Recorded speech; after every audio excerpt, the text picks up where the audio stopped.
Just a short time has gone by since we last seen new progress at Universal Epic Universe. BioReconstruct has graced us with a new set of pictures from a quick flyby of the new theme park. Many theming elements can be seen staged in various areas of the park.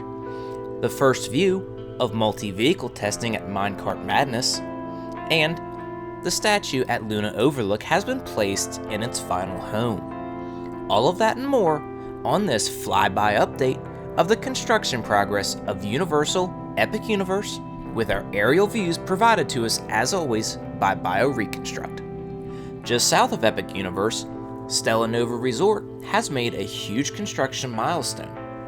Not in a progress way though. The construction trailer that has been present in the parking lot since the project began has been removed. This indicates that Universal is one step closer to opening this resort in January. Inside of the pool area, the concrete patio continues to receive multicolored pavings. The first structure that guests who arrive by personal vehicle will encounter is the toll plaza, which has begun to receive its initial metal roofing. At the top of the same image, we can see a small excavator working in an area we presume will be a pedestrian walkway that will lead guests to the entrance of the park. Inside of this entrance courtyard, new concrete curbing can be seen starting to be formed at the base of one of the kiosks just past the security plaza.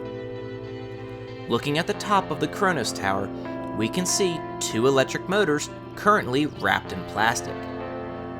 These two motors will give the top section of the Kronos Tower the rotating, spinning look that we have seen in the intro to several of the informational videos that Universal has released since the beginning of this year.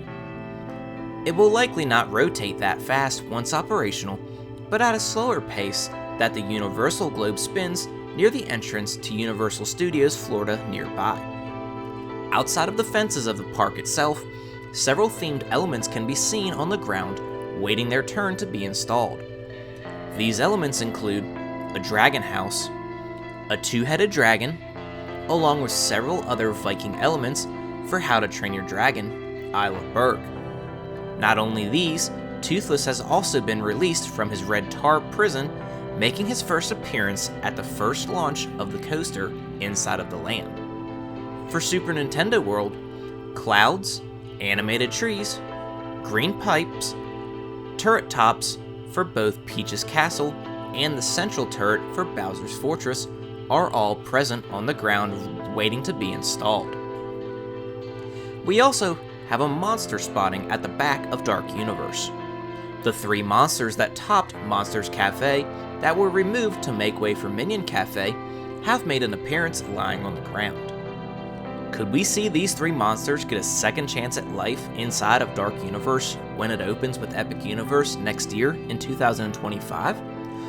Over the next few updates, we will start to get an idea of what the plans are, but for now, the rumors will fly rampant. As guests pass through the Kronos Tower and enter Celestial Park, they are met by Luna Overlook, where last week we saw the first sections of the statue that will look as though is jumping into the cascading waterfalls.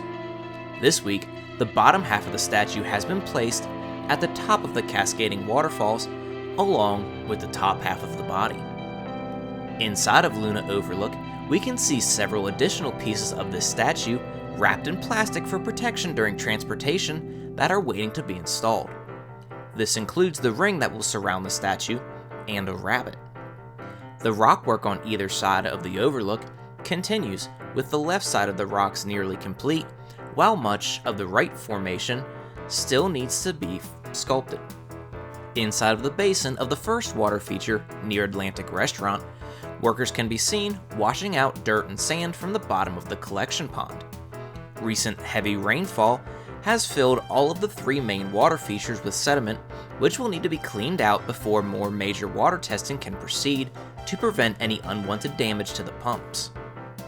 At the back of Celestial Park sits the Helios Grand Hotel, where the bronze roofing panels are continuing to be installed on the main central dome, as well as above the ballroom towards the Wizarding World side of the tower. The bronze roofing has made it about halfway up the dome at this time.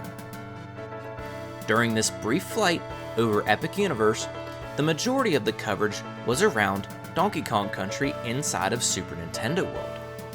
Last update, we saw a frame being constructed outside of the land on a back-of-house pathway. This frame has since been completed and is now installed on top of the Treehouse character meet and greet next to the Bubbly Barrel snack stand. At the base of this treehouse, the rock sculpting continues to make progress on the backside of the structure. Across the pathway, we can see a half a dozen or so barrel drums installed next to the main jump of Minecart Madness. These drums are rumored to be part of the power-up band activity. Speaking of the main jump, Bio was able to get a video of the coaster testing with multiple vehicles on track. While the carts jump over the main jump, it appears as though they wiggle slightly in the air before settling back down on the fake track. At the top of the lift hill, scaffolding has surrounded the barrel that the minecarts launch through on their way down the track. Minecart Madness was not the only coaster that was viewed testing during this flight. Curse of the Werewolf in Dark Universe was also seen testing. This flight and update may have been brief, but was still fantastic to see small things start to come together, as well as rides in motion. If you enjoyed this quick update, be sure to give this video a like, and don't forget to subscribe so you do not miss the next Universal Epic Universe construction update. If you would want to see either of these two coasters testing, be sure to watch the videos of them here next. Until next time, travelers, have a great one.